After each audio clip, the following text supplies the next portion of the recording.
In today's video, I'm going to explain what the UX design process is step by step using a mobile app project as an example. Just keep in mind that there is no right or perfect design process because every project and team, company are different.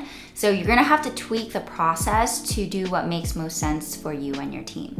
But with that said, having a process will give you structure and guidance as to how to drive your project, especially when you get stuck and don't know what to do next. Leaning on a process will be very critical. And so to help you visualize how this process can be applied to a real-life project, we're going to be using an example design prompt.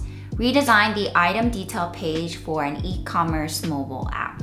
If you don't know what an item detail page is, just open up your phone and go to any e-commerce website or mobile app like Target, Sephora, and you'll see a bunch of products being recommended to you. And if you click on one product, that is what the item detail page is. It is packed with a lot of content and features. And so this design prompt is very vague and ambiguous and broad because there are so many things you could be working on and redesigning on this page alone. There are so many components to this page, like the product image, the minute interactions of the carousel and the zoom functionality. You could be working on product details and nutrition facts, reviews, recommended products. Whenever I get an ambiguous, broad project like this, having a process helps me get clarity on how to break down this big design problem and also helps me prioritize these smaller tasks based on the impact that our team wants to drive. The process that we're going to talk about today is called the double diamond process, which I'm going to draw out in my Remarkable 2 tablet,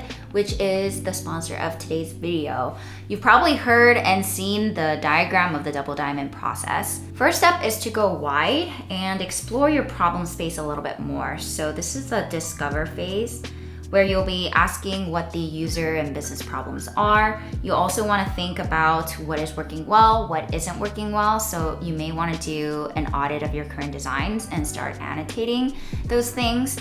You also want to understand qualitative and quantitative data. So qualitative data can be any user research, or maybe you want to do a survey to understand key pain points that come up from these customers. Quantitative data is any metric that helps you understand how the current design is performing. So if we take this item detail page as an example, one of the key metrics that we want to look at is how many people are actually adding that particular item to their cart. Another metric that we could look at is how many people are adding the recommended products from this item detail page. What does the conversion rate look like? Doing a competitive analysis can also be really insightful. This is an example of a competitive analysis that I did for this design prompt. I'll block out a few hours, I'll screenshot the competitors and start annotating any themes that I'm noticing, any strategies that I'm seeing that our team can also apply. Now that you went wide and have a better understanding of your problem space, you want to narrow down and decide what your team is actually going to fix. So this is the define phase. And this is where you want to synthesize your findings and insights from the competitive analysis, from user research, and start deciding and prioritizing what your team is going to work on. So this is where you really want to collaborate with your product manager, data scientist, eng lead to figure out feature prioritization and product requirements. This is an example list of what you can possibly work on for the redesign of the item detail page.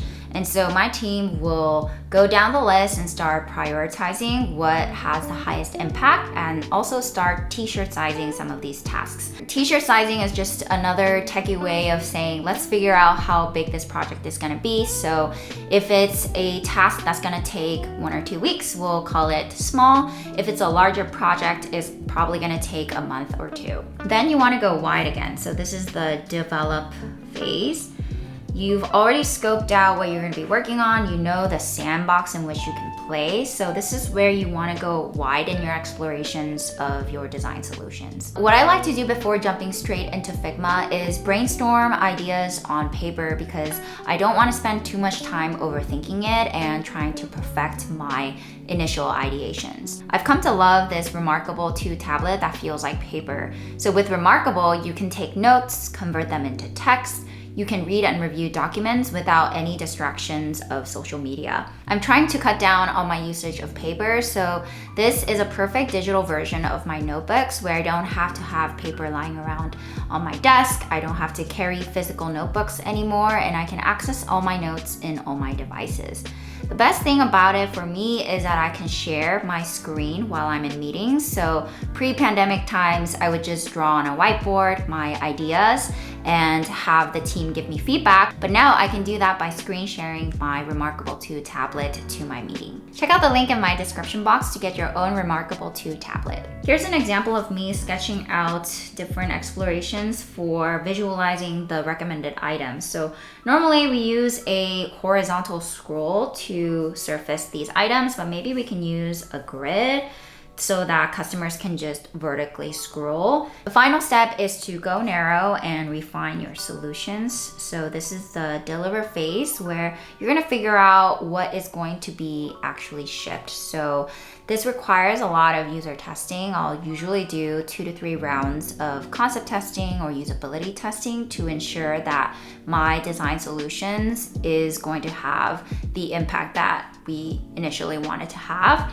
and that is actually solving a real user and business problem. And based on that feedback, I'll make a bunch of iterations. This is where I'll also share my designs to the broader team, like the comms team, legal team, a lot of cross-functional partners, to better understand how my designs are going to impact the business and the other aspects of the business. To wrap this up, if this is what the current design look like, these are the iterations that I'll probably make.